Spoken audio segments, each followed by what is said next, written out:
Liberty Athletics hosting the 2016 Big South Outdoor Track Championships, joined by the head coach, Brant Tolsma. And Coach, first time since 2013 you're hosting. What's it like to put on an event like this? Well, it's changed through the years. This is the 8th time I think we're hosting ever, and I was here at the first one, 1994, before these athletes were born that we're dealing with.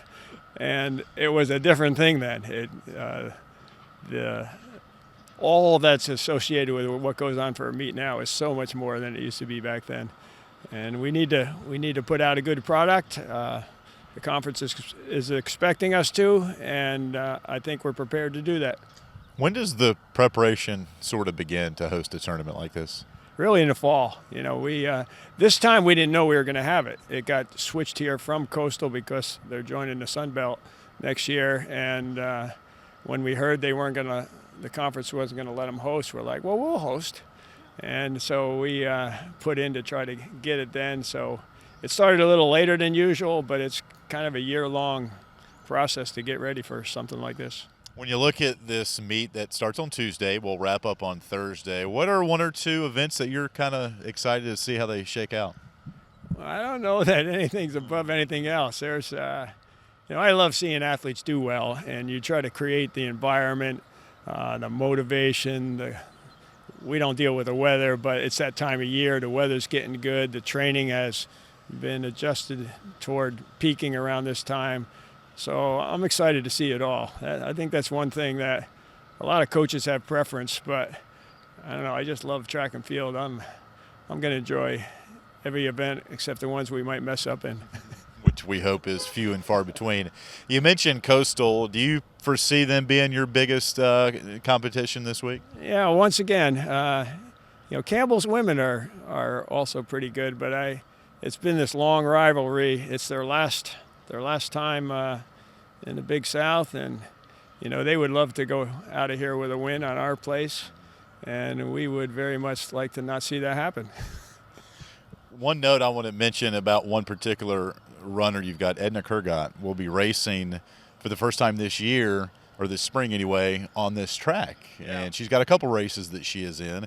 First off, when you put racers and individuals in certain types of events, how do you iron all that out? Because there's a lot of people we're talking about here. Well, there are different priorities for different people. And for Edna, it's more of a national level goal. So a meet like this is, if she's ready to go, and she wouldn't even go for her best at a meet like this. You only have so many best performances, and you want to save them for the time when you need them. Here, it's more of a case of she needs to show up. And she's been out of training for a little while after her last race, so it's a little bit of wait and see. How does she feel, kind of a thing with what we do with her. But in every case, we look at since we can only enter 32 athletes on the men's side, 32 on the women's side, we look very closely at where the competition is. We're not entering some athletes that are better than athletes that we are entering, but they're better in events that are tougher in the conference. And so it's really not completely fair. If I were to rank the quality of our team performance-wise, some people would be in the top 32, but they're not in a meet because we're already strong in that event, or that event is a tough event. And then there's some other events that are a little weaker in the conference, and you can grab points, so we put people in. So a lot goes into it.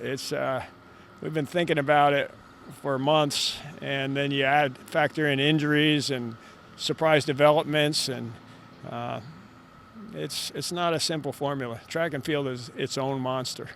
Finally, Brant, for those track enthusiasts and those maybe coming in town for commencement this weekend that drop by the track, is there a perfect spot here to kind of watch all the events, or is it best to kind of just walk around and see different things? Well, that ledge up there on the 3rd floor of the tower, I've gone up there already to watch the 4x1. That's a really good place to watch running races up there, and they'll put some chairs out there. There's even some picnic tables. Right. They feed the coaches up there. So I remember an old coach one year who came, and he spent the whole day up on that ledge, right, except when he went in to get some food. But I don't know. I won't do that. I'll be running around, but maybe someday I'll get to that point. Well, Coach, you deserve to watch wherever you want to. The accolades that you've built up here with this program. Best luck this week, and we'll follow the progress on libertyflames.com. Thank you very much. That's head track coach Brant Tolsma. Don't forget, Big South Track and Field Championships begin Tuesday right here in Lynchburg. For the coach, I'm Alan York for the Liberty Flames Sports Network.